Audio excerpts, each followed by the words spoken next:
Mon moment bien-être avec Patricia. Bonjour Patricia. Bonjour Hervé, bonjour à tous. Nous allons parler des petits moments de plaisir dans la vie. Comment peut-on être heureux avec ces petits plaisirs ? Alors la question à se poser plus particulièrement dans le quotidien, c'est en quoi suis-je reconnaissant ?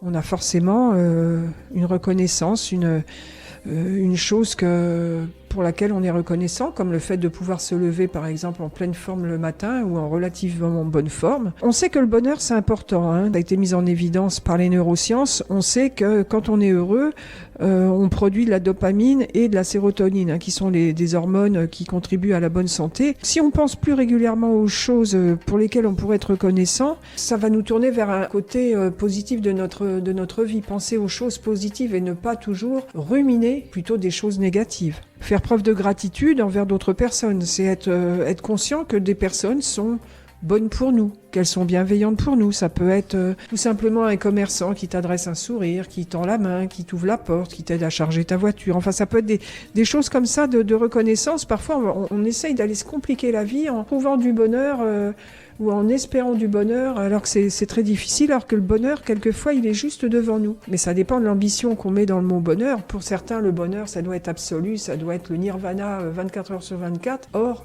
ça n'existe pas. On va devoir se contenter de petits bonheurs tout au long de la journée qui vont faire quand on sorte le soir, lorsqu'on fait le bilan de sa journée. Eh bien oui, on a eu des bonheurs tout au long de la journée et il s'agit d'être reconnaissant, des petits gestes quotidiens. Et ça va installer comme ça progressivement un cercle vertueux dans les relations qu'on peut entretenir, donc au travail, les enfants, la famille, etc. Donc c'est tout ça qui font le bien-être de la personne. Entre autres, oui, ça contribue largement. La conscience de ces petits bonheurs contribue largement. Mais aussi, après, on est tous empreints d'émotions. Comment reconnaître et nommer des émotions, en réduire les impacts ? Alors les émotions négatives, bien évidemment. Nommer les émotions, c'est d'ailleurs se rendre compte que oui, effectivement, j'ai du chagrin. Plutôt que de réprimer cette sensation de chagrin, de peine, de la nier ou de l'enfouir dans un coin de soi, eh bien, c'est justement essayer de les exprimer pour réduire l'impact négatif de ces émotions et pouvoir exprimer. Ça, c'est important de ne pas garder les choses pour soi. Ça, on le dit très souvent, ne pas garder les choses pour soi. Ça permet de gagner, bien sûr, en intelligence émotionnelle, identifier les émotions. Est-ce qu'on peut les identifier ? Comment on peut les identifier ? À travers des sensations. Est-ce que toi-même, par exemple, quand tu ressens des émotions, est-ce que tu as des signes dans ton corps qui te font ? Tout à fait, oui, comme chacun d'entre nous, je crois. Voilà, donc ces sensations corporelles, elles vont t'alerter sur la présence d'une émotion ou d'une autre, positivement ou négativement. Essayez de les comprendre aussi. Bien souvent, si je peux l'interpréter, c'est une euphorie, quoi. Alors, dans ces cas-là, tu parles dans le cadre d'une émotion positive. Oui, tout à fait. Mais dans le cadre d'une émotion qui serait négative, comment tu l'accueilles en toi ? Qu'est-ce qu'elle va avoir d'impact sur toi ? Est-ce qu'immédiatement, tu as un point à l'estomac ? Tu peux avoir une migraine, un maux de tête tout d'un coup, un mal de tête qui apparaît tout d'un coup, une crispation au niveau des mains, une crispation au niveau de l'estomac qui se resserre et l'appétit est coupé.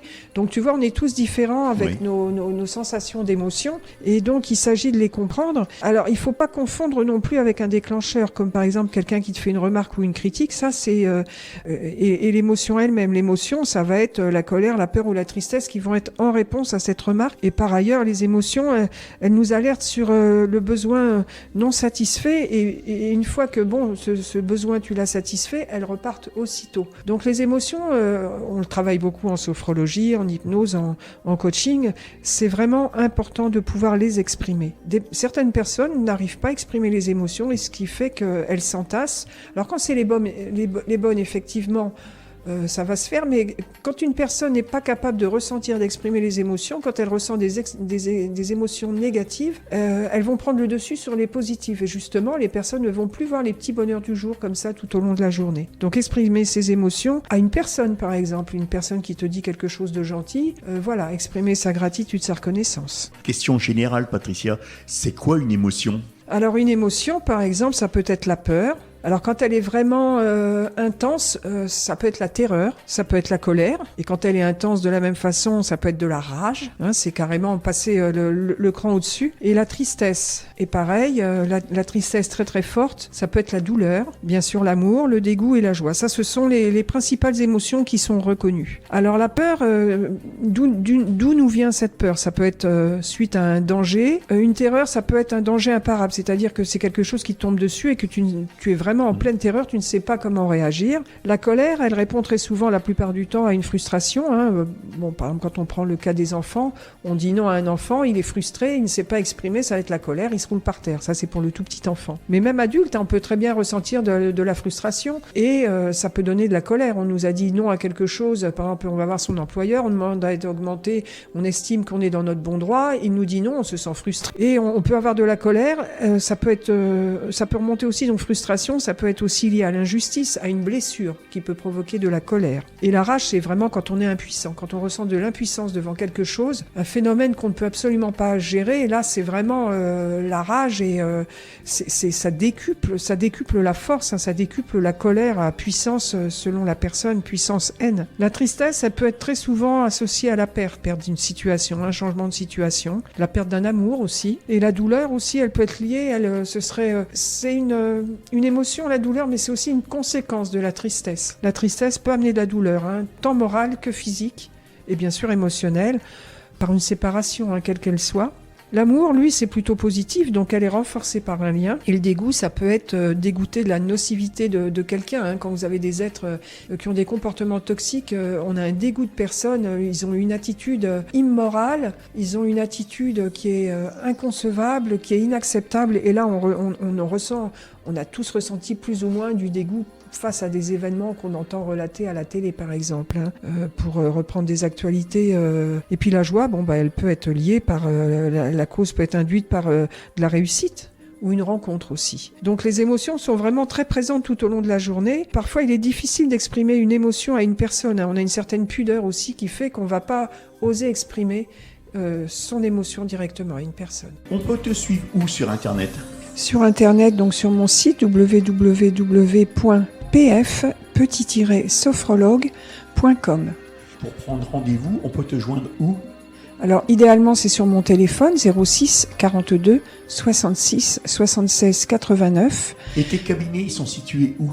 Alors je reçois toujours ponctuellement donc à Carlepont, ça c'est pour des questions de distance, au 499 rue Gilbert Pichard, et également à Compiègne.